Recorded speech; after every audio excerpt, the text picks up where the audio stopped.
All good. आज से हम लोग मेंसुरेशन पढ़ना स्टार्ट करेंगे और इसमें जो है हम लोग बेसिक से यानी कि पूरा का पूरा माइनस से लेकर के प्लस तक जाएंगे, यानी कि बहुत ज़्यादा बेसिक से लेकर के बहुत ज़्यादा हाई तक जाएंगे। तो ये जो सेशन है आपका मेंसुरेशन का, इसमें जो 8 या 9 या 10 जो भी क्लास के हो उस सब के लिए भी बेनिफिट होगा इसमें, और जो भी जनरल कंपटीशन का तैयारी करता है उसके लिए भी बहुत ज़्यादा बेनिफिट होगा।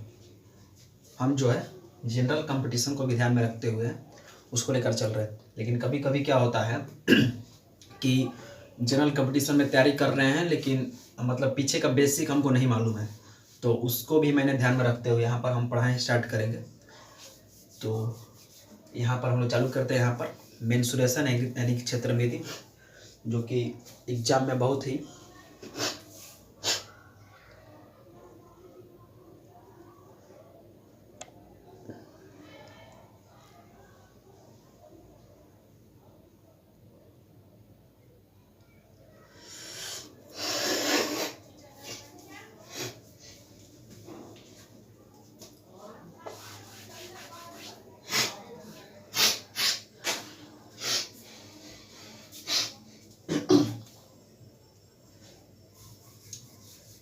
जय हिंद मेरे भाई। तो आज से हम लोग मेंसुरेशन पढ़ना स्टार्ट करेंगे और पिछले क्लास में हम लोगों ने टाइम एंड वर्क का 3 लेक्चर किया था जो कि ये ढंग से नहीं हो पाया था। तो इसमें जो है मेंसुरेशन स्टार्ट करेंगे हम, और बेसिक से यानी कि बहुत ज़्यादा बेसिक से लेकर के बहुत ज़्यादा हाई तक लेकर चलेंगे, और इसमें क्वेश्चंस भी करवाएंगे। इसमें आपको फुल कंसेप्ट के साथ मिलेगा ताकि कोई भी एग्ज़ाम हो आप उसमें अच्छे से नंबर जो ला सको, क्वालिफाई कर सको। ठीक है मेरा भाई। तो इसमें जो ये जो सेशन है सबके लिए बेनिफिट है, यानी कि जो 8 में है, 9 में है, 10 में है, या जो जनरल कंपटीशन का तैयारी करता है। और एक बात और, ये जो मैं पढ़ाऊँगा यहाँ पर नॉर्मली यहाँ पर जो है जनरल कंपटीशन को ध्यान में रखते हुए मैं पढ़ाऊँगा, लेकिन जो भी 10th या 9 या 8 में है उस सब अगर भी पढ़ेगा तो उस सब का भी एग्जाम में जो है क्षेत्रमिति या मेंसुरेशन का क्वेश्चन आराम से बन जाएगा। ठीक है, तो अब हम लोग चलते हैं, स्टार्ट करते हैं इसको। तो मेंसुरेशन में सबसे पहले आपको छोटा छोटा चीज़ आना चाहिए, जैसे कि यहाँ पर हम लिखते हैं कि ये आपका हो गया रेक्टेंगल, हो गया ये क्या हो गया, ये रेक्टेंगल यानी कि आयत। एक मिनट रुक जाइए थोड़ा सा। ठीक है, ये क्या हो गया आपका रेक्टेंगल हो गया। रेक्टेंगल से स्टार्ट करते हैं हम। ये रेक्टेंगल हो गया यानी कि आयत।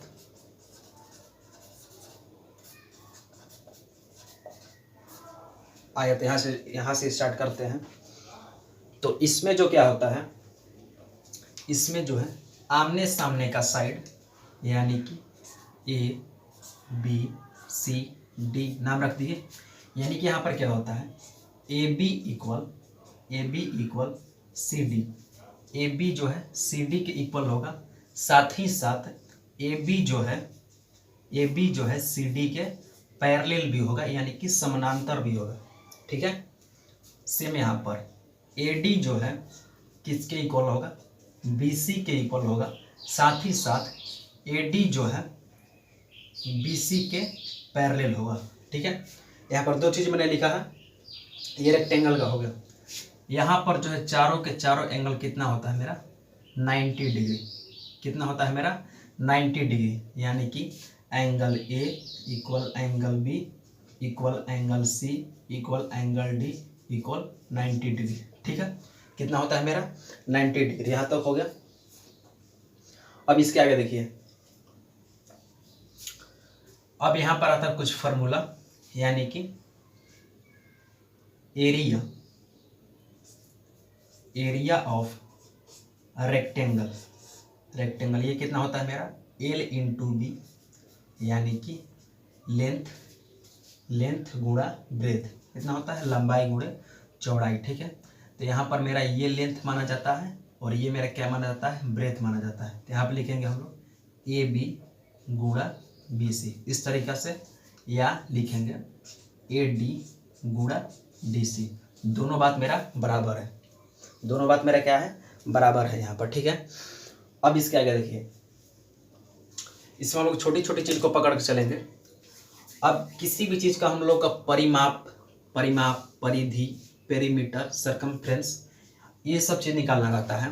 तो सबका कंसेप्ट यही है कि जितना भी उसका बाउंड्री होगा, यानी कि जो भी चीज़ है उसको जैसे भी घेरा हुआ रहेगा, तो जो भी जिस चीज़ से उसको घेरा हुआ रहेगा उसी चीज़ को हम लोग पकड़ के क्या करेंगे, ऐड करेंगे। उसी चीज़ को पकड़ कर हम लोग क्या करेंगे, ऐड करेंगे, ठीक है। तो यहाँ पर जो ये रेक्टेंगल बना हुआ है, तो रेक्टेंगल ये बना हुआ, हम लोग रेक्टेंगल इसको कैसे कहेंगे, तो हम लोग बोलेंगे यहाँ से एक लाइन गया है, ये लाइन और ये लाइन, 4 लाइन मिल करके, एक साथ मिल करके ये किस फिगर का निर्माण कर रहा है, तो यहाँ पर 4 लाइन मिल करके यहाँ पर जो है आयत का निर्माण कर रहा है, ठीक है। इस चीज़ को हम लोग क्या मानते हैं, इस चीज़ को हम लोग मानते हैं लेंथ, इस चीज़ को मानते हैं हम लोग ब्रेथ। यहाँ पर ये लेंथ, यहाँ पर ये ब्रेथ। ये चीज़ आपको हर जगह काम करेगा और हर जगह के लिए वैलिड है, ठीक है। तो यहाँ पर लिखेंगे सरकमफ्रेंस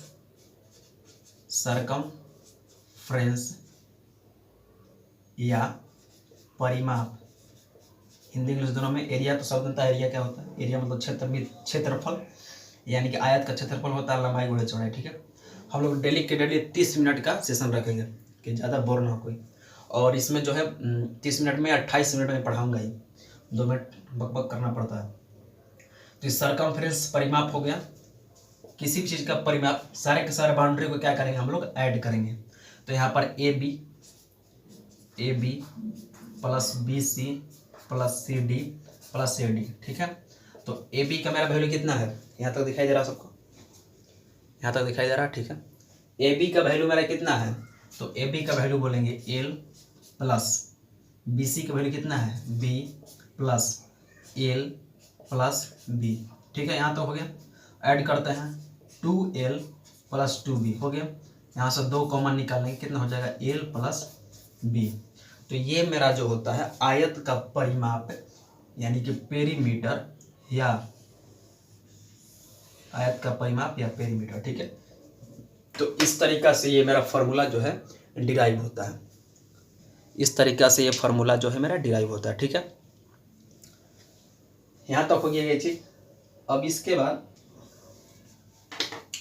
एक और फॉर्मूला इसमें आता है जिसका नाम है मेरा डायगोनल, यानी कि डायगोनल को हिंदी में क्या बोलते हैं, विकर्ण, ठीक है। यहाँ पर आता है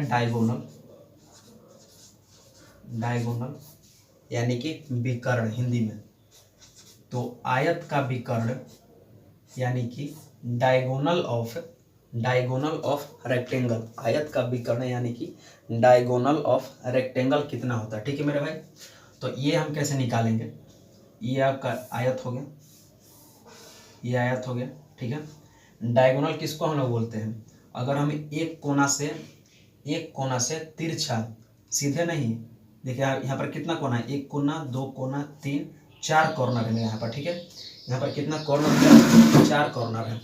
तो ये इसको हम लोग इससे नहीं मिलाएंगे, इसी लाइन पर नहीं, दूसरे लाइन पे, यानी कि इस कॉर्नर से अगर हम इसको मिलाते हैं तो ये जो लाइन मेरा बनता है, ये मेरा क्या होता है, ये जो लाइन बनता है ये मेरा क्या होता है, तो ये हम लोग बोलेंगे मेरा ये डायगोनल होता है। क्या होता है मेरा, डायगोनल होता है, ठीक है। डायगोनल हो गया ये चीज़। और सेम चीज़ यहाँ पर आयत में कितना डायगोनल होता है, तो आयत में मेरा 2 डायगोनल होता है, यानी कि इन रेक्टेंगल या आयत में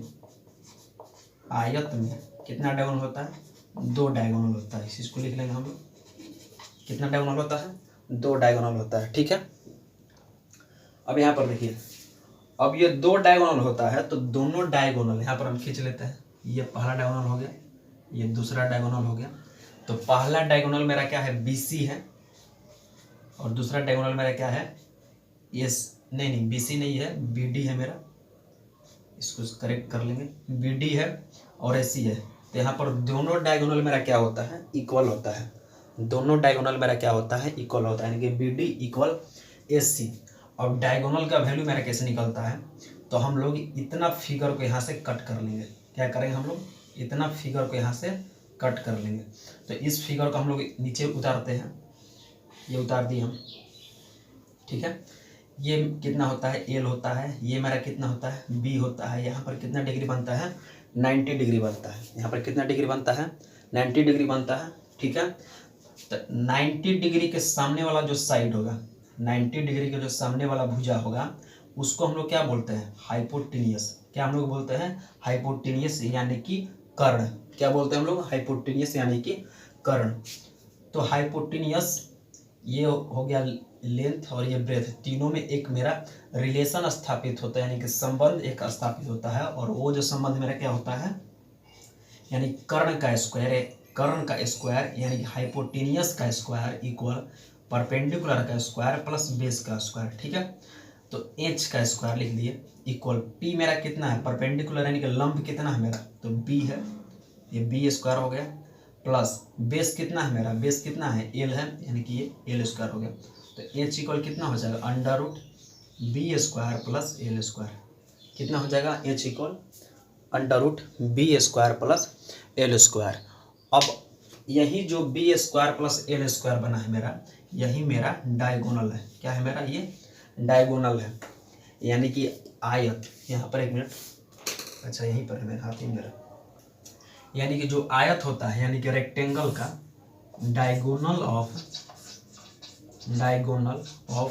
रेक्टेंगल, यानी कि आयत का विकर्ण मेरा कितना होता है, आयत का विकर्ण कितना होता है, अंडर रूट लेंथ का स्क्वायर प्लस ब्रेथ का स्क्वायर, ठीक है।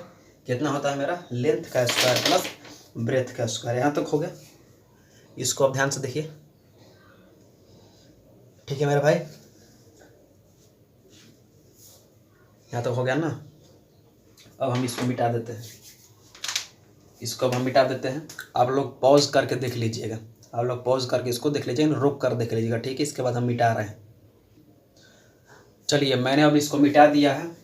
अब यहाँ पर एक जो है, एक और इंटरेस्टिंग चीज़ यहाँ पर बताते हैं, थोड़ा सा हट कर यहाँ से है। जैसे मैंने बताया है कि आयत में जो है, आयत में आप दो डायगोनल यहाँ पे काउंट कर ले रहे हैं।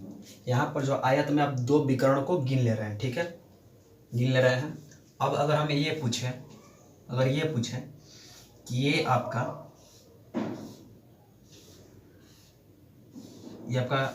1 2 3 4 5 6 7, ये आपका सप्तभुज है।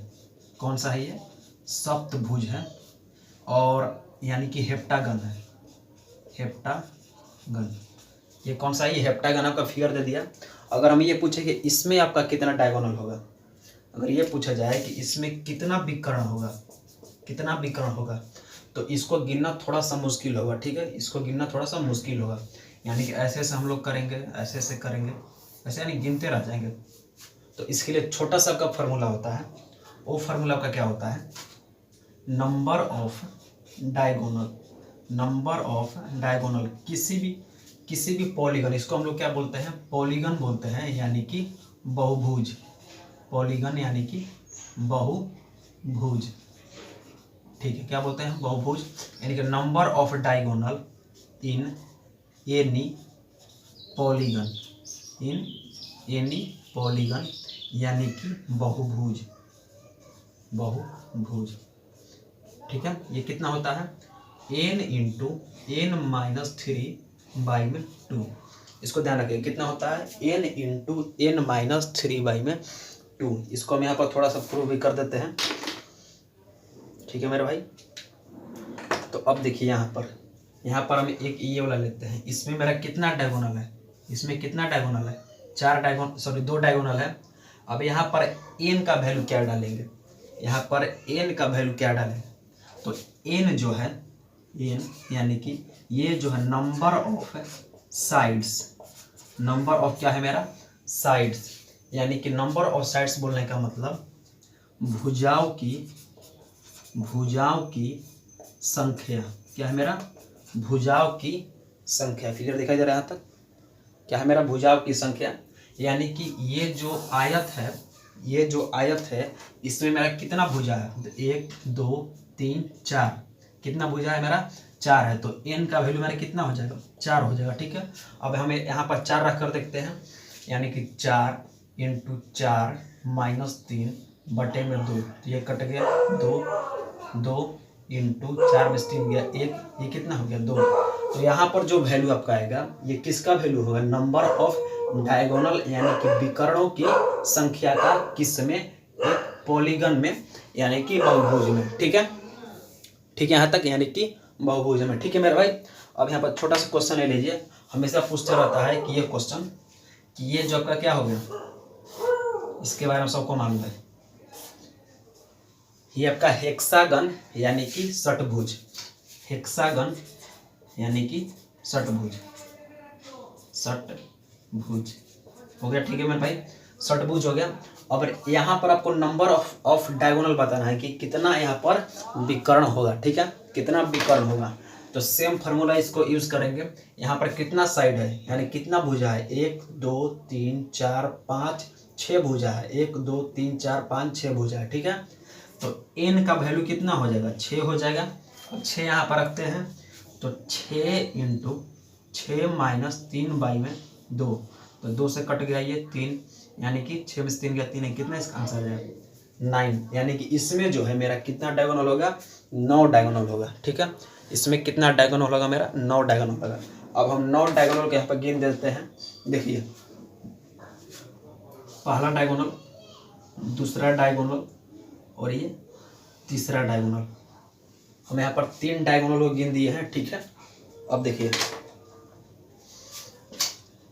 चौथा डायगोनल, चौथा हो गया, और ये 5वां डायगोनल, 5 डायगोनल आपका हो गया। ठीक है, अब देखिए 5 डायगोनल हो गया। अब गिनते हम, इसमें कलर की नहीं कर पा रहे हैं, आपको रेड वाला 3 को दिख रहा है और ब्लू वाला 2 को। ठीक है, 5 होगा, ये कितना हुआ 6 हो गया, ये 7 सबको दिख रहा है ना 7, ये 8 हो गया। 9वां कौन होगा, 9 वाला कौन होगा यहाँ पर, 1 2 यहाँ से, हाँ 9 वाला ये होगा, देखिए सीधा, ये सीधा आंसर। देखिए इसमें 9 डायगोनल आप गिन सकते हैं। ठीक है मेरे भाई, ये वाला सीधा वाला 9वां हो गया। तो यहाँ पर हम बता रहे थे आप लोग को डायगोनल्स यानी कि विकर्णों की संख्या कैसे गिन सकते हैं आसानी से, तो इस फॉर्मूला को यूज करके। ठीक है मेरे भाई, अब चलते हैं नेक्स्ट कंसेप्ट पर। यहाँ तक ध्यान रखिए, अभी हम लोग कहाँ पढ़ रहे थे, आयत में। ठीक है, अब हम इसको मिटा देते हैं। चलिए अब हम लोग अगले कंसेप्ट पर चलते हैं, आयत में। आयत का इतना ही था। ठीक है मेरे भाई, अब हम लोग चलते हैं इसमें।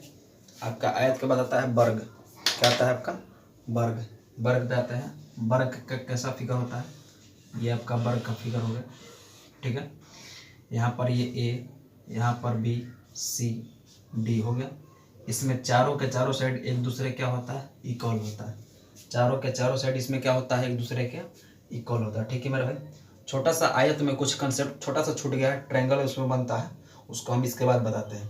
अभी वर्ग देखिए। ठीक है, यहाँ पर हम लिखते हैं स्क्वायर, स्क्वायर यानी कि वर्ग, यानी कि वर्ग हो गया यहाँ तक।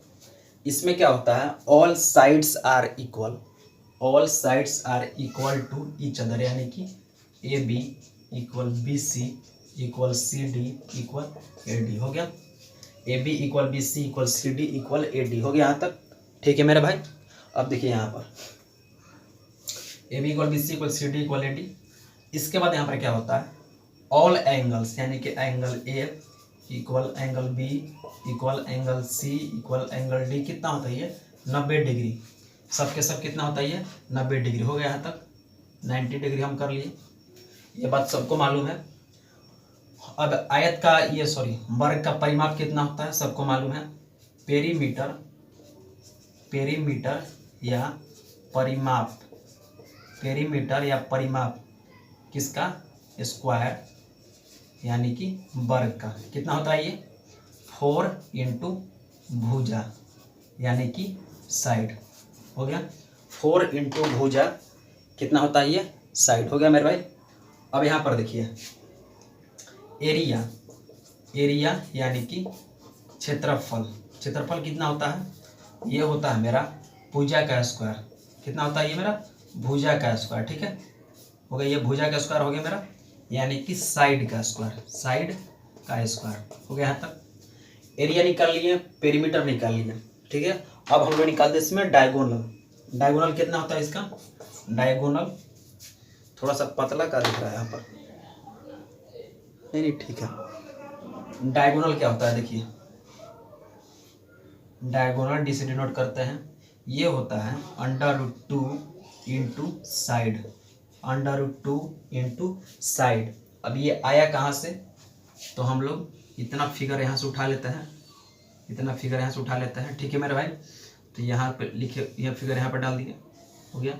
ये हो गया बी, ये हो गया डी, ये हो गया C. B C equal C D होगा, सबको मालूम है। यानी कि अगर ये ए है तो ये भी कितना होगा? ए होगा। ठीक है, यहाँ पर 90 डिग्री बन रहा है। अब बी डी कितना होगा? तो बी डी होगा मेरा बी सी का स्क्वायर यानी कि ए स्क्वायर प्लस सी डी का स्क्वायर यानी कि ए स्क्वायर हो गया। ए स्क्वायर और ए स्क्वायर मिलकर कितना बना मेरा? ए स्क्वायर और ए स्क्वायर मिलकर कितना बना? 2a स्क्वायर, इसमें अंडर रूट में। ठीक है, किसमें बनाइए? अंडर रूट में। तो √2a स्क्वायर कितना हुआ? √2 इंटू ए मेरा क्या था? तो ये भुजा था। ए मेरा क्या था? तो ये मेरा क्या था? भुजा था। ठीक है, सबको समझ में आ गया। तो डायगोनल हम लोग कैसे निकालेंगे? इस तरीक़ा से। ठीक है, अब यहाँ पर देखिए एक और फार्मूला आपका यहाँ पर बनता है, किसका? इसका तो यहाँ पर बनता है मेरा स्क्वायर, स्क्वायर के एरिया का। तो area of square, area of square अब कितना होता है? पहले हम लोग जानते हैं कितना होता है? साइड इंटू साइड यानी कि भुजा का स्क्वायर। तो सेम चीज़ यहाँ पर लिखते हैं, साइड यानी कि एस का स्क्वायर यानी कि भुजा का स्क्वायर। अब यहाँ पर देखिए d इक्वल √2 इंटू साइड है, √2 इंटू साइड है। तो d इक्वल √2 इंटू एस है। तो एस इक्वल क्या हो जाएगा? d बाई में √2। एस इक्वल मेरा क्या हो जाएगा? d बाई में √2 यानी कि भुजा इक्वल हो जाएगा d बाई में √2। अब हम लोग भुजा का वैल्यू यहाँ पर रखते हैं, यानी कि मान यहाँ पर रखते हैं, तो कितना हो जाएगा? d बाई में √2 का होल स्क्वायर हो जाएगा। यहाँ पर कितना हो जाएगा? d स्क्वायर बाई में 2। कितना हो जाएगा मेरा यहाँ पर? d स्क्वायर बाई में 2। तो अगर आपका डायरेक्ट दिया रहेगा कि एक वर्ग है, एक वर्ग है जिसका क्या है जिसका डायगोनल मेरा 16 दिया है, तो उसका एरिया निकालो। तो यहाँ पे लिखेंगे 16 का स्क्वायर बाई में 2 यानी कि 128 का क्या हो जाएगा? आंसर हो जाएगा। डायरेक्ट हम निकाल लेंगे यहाँ से। ठीक है मेरे भाई, यहाँ तक हो गया। अब यहाँ से आगे थोड़ा सा कंसेप्ट अच्छा है, यहाँ से ये तो सब जानते हैं, ठीक है ना, ये सभी जानते हैं। अब यहाँ थोड़ा सा आगे हम बताते हैं, इसको हम मिटा देते हैं यहाँ तक। चलिए मिटा देते हैं। और जो भी देख रहा है प्लीज चैनल को सब्सक्राइब करें। ठीक है मेरे भाई, तो यहाँ तक ये हो गया। अभी ये स्क्वायर ही मेरा चलेगा कुछ देर तक, हो सकता है आज का क्लास ले ले यहाँ पर। अब यहाँ पर देखिए, अब बात करेंगे हम लोग डायगोनल का, इसको भी मिटा देते हैं। अब बात करेंगे हम डायगोनल का, किसके डायगोनल का बात करेंगे? यहाँ पर स्क्वायर चल रहा है मेरा, स्क्वायर यानी कि वर्ग। ठीक है मेरे भाई, ये हो गया आपका, ये आपका क्या हो गया? वर्ग हो गया। ठीक है, वर्ग हो गया। अब यहाँ पर देखिए A B C D, ABCD, यहाँ से लाइन खींचेंगे और यहाँ से लाइन खींचेंगे, हो गया। तो AC इक्वल क्या होगा? AC इक्वल क्या होगा मेरा? BD होगा। AC इक्वल क्या होगा? BD होगा। AC और BD जो है एक दूसरे को पॉइंट O पे काट रहा है। क्या कर रहा है? ये पॉइंट O पे काट रहा है, सबको दिख रहा है, पॉइंट O पे काट रहा है। तब यहाँ पर देखिए पॉइंट O पे काटने से यहाँ पर क्या हो रहा है? यहाँ पर आपको 4 ट्रायंगल फॉर्म में दिख रहा है, 4 ट्रायंगल, पहला, दूसरा, तीसरा और ये चौथा, ठीक है, 4 ट्रायंगल हो गया आपका। अब यहाँ पर देखिए चारों के चारों जो ट्रायंगल होगा, चारों का चारों जो त्रिभुज होगा एक दूसरे के सर्वांगसम होगा, यानी कि कंग्रेंस होगा। क्या होगा मेरे यहाँ पर? कंग्रेंस होगा। अब ये कंग्रेंस कैसे होगा हम यहाँ पर कर देते हैं। हम बात करते हैं ट्रायंगल AOB और ट्रायंगल BOC के बारे में। तो triangle AOB and triangle BOC यानी कि त्रिभुज AOB और त्रिभुज BOC, हिंदी और इंग्लिश मीडियम बात कर रहा था इसमें, मैथ में, ठीक है मेरे भाई। अब यहाँ पर देखिए कैसे हो गया ये। तो इस चीज को करने के लिए हम लोग छोटा सा यहाँ पर ये सीखेंगे कि जो डायगोनल यहाँ पर बाइसेक्ट करता है ये इक्वली बाइसेक्ट करता है। क्या करता है ये? इक्वली बाइसेक्ट करता है, इक्वली बाइसेक्ट करता है। यहाँ पर ट्रायंगल BOC नहीं लेते हैं, पहले हम लोग ले लेते हैं ट्रायंगल DOC, ट्रायंगल DOC, इससे मेरा आसानी से आ जाएगा, ठीक है। तब यहाँ पर देखिए AB इक्वल क्या है? AB इक्वल क्या है मेरा? AB इक्वल CD है। AB इक्वल मेरा क्या है? CD है। ये तो मेरा स्क्वायर का ये पहले से ही मेरा प्रॉपर्टीज होता है कि चारों का चारों साइड क्या होता है मेरा इक्वल होता है। तो AB इक्वल मेरा क्या हो जाएगा?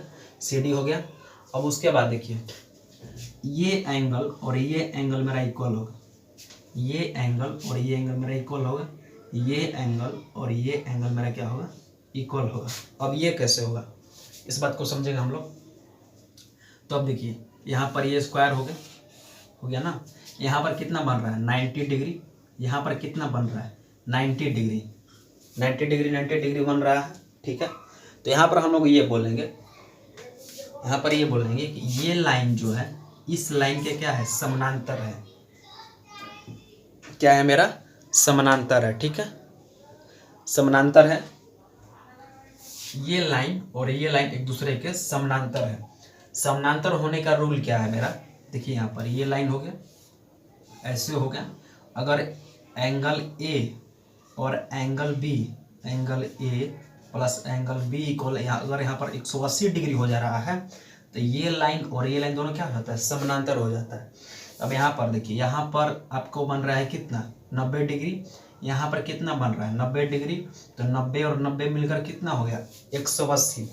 तो 180 यहाँ पर प्रूव होने से पता चलता है कि ये लाइन और ये लाइन दोनों क्या है? एक दूसरे के समानांतर है, ठीक है मेरे भाई। तो अगर जैसे ही समानांतर हुआ, जैसे ही समानांतर हुआ तो ये लाइन और यानी कि AB और CD लाइन दोनों समानांतर हो गया।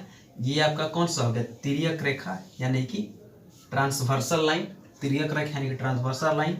तो आपका ये और ये दोनों एंगल के क्या हो जाएगा? इक्वल हो जाएगा। कैसे? एकांतर कोण से, यानी कि अल्टरनेट एंगल, ठीक है। इसको मिला देते हैं अल्टरनेट एंगल, ठीक है मेरा भाई। यानी कि यहाँ पर लिखेंगे हम लोग एंगल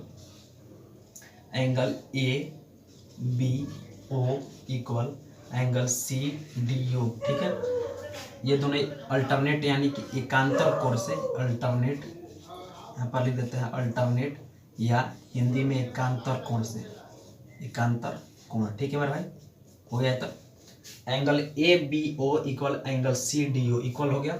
सेम यहाँ पर angle OAB equal angle COD, नहीं COD नहीं, CDO, ये भी कैसे होगा? एकांतर कोण से ही होगा, ठीक है मेरे भाई। तो ट्रायंगल AOB और ट्रायंगल DOC दोनों मेरा क्या हो गया? कंग्रेंस हो गया। थोड़ा सा यहाँ पर ज्यामिति यानी कि ज्योमेट्री का यूज है। ये ट्रायंगल DOC दोनों मेरा क्या हो गया? कंग्रेंस हो गया, यानी कि समानांतर हो गया। सॉरी, कंग्रेंस नहीं, कंग्रेंस हो गया यानी कि सर्वांगसम हो गया, ठीक है मेरे भाई। हिंदी में सर्वांगसम इसको बोलते हैं। सर्वांगसम हुआ। तो सर्वांगसम होने का मतलब क्या होता है? सर्वांगसम होने का मतलब ये होता है कि इस त्रिभुज का सारा साइड इस त्रिभुज के सारा साइड की इक्वल होगा, कॉरेस्पॉन्डिंग से, कॉरेस्पॉन्डिंगली इक्वल होगा। यानी कि AB जो है DC के इक्वल होगा, AB जो है OD के इक्वल नहीं होगा, ठीक है। AB जो है DC के इक्वल होगा, AO जो है OC के इक्वल होगा, BO जो है DO के इक्वल होगा। तो यहाँ आपको रिजल्ट क्या आया? रिजल्ट यहाँ पर ये आया कि ए ओ इक्वल किसके, ओ सी के इक्वल हो गया, ए ओ इक्वल ओ सी, इसी के इक्वल हम लोग क्या ले लेंगे, ए सी बाई में 2। इस बात को हम लोग ध्यान रखेंगे, ए ओ किसके इक्वल होता है, ओ सी के इक्वल, और ये किसके इक्वल होता है, ए सी बाई में 2। और सेम यहाँ पर क्या हो जाएगा, B O equal O D equal B D by में 2। इस दोनों बात का हम लोग ध्यान रखेंगे, A O equal O C, B O equal O D, यानी कि ये जो दोनों आपका डायगोनल यानी कि विकर्ण होता है एक दूसरे को समद्विभाजित करता है, यानी कि इक्वली बाइसेक्ट करता है। ठीक है, यहाँ पर लिखेंगे हम लोग डायगोनल्स ऑफ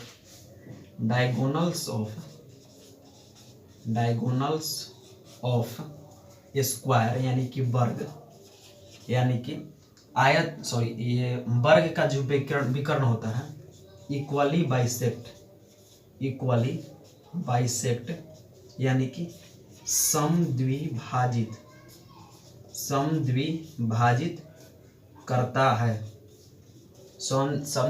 करता है। ठीक है, इस बात को यहाँ तक हम लोग ध्यान में रखेंगे, इसके बाद हम लोग कल पढ़ने की कोशिश करेंगे। ठीक है मेरा भाई, यहाँ तक देख लीजिएगा इसको। तो इस तरीक़ा से हम लोग आगे बढ़ेंगे धीरे धीरे, समद्विभाजित करता है। ठीक है, यहाँ तक सब लिख लिया। इसमें अभी आगे और आपका कंसेप्ट है जो मैं कल डिस्कस करूँगा, और कल के क्लास में ये जो है आयत और वर्ग दोनों का दोनों खत्म हो जाएगा। ठीक है, छोटा सा इसमें थोड़ा सा ज्योमेट्री का भी कंसेप्ट था, अगर मैं यहाँ लिख देता कि ये बाइसेक्ट कर रहा है तो हो सकता है समझ में नहीं आता, इसलिए हमको ये करना पड़ा।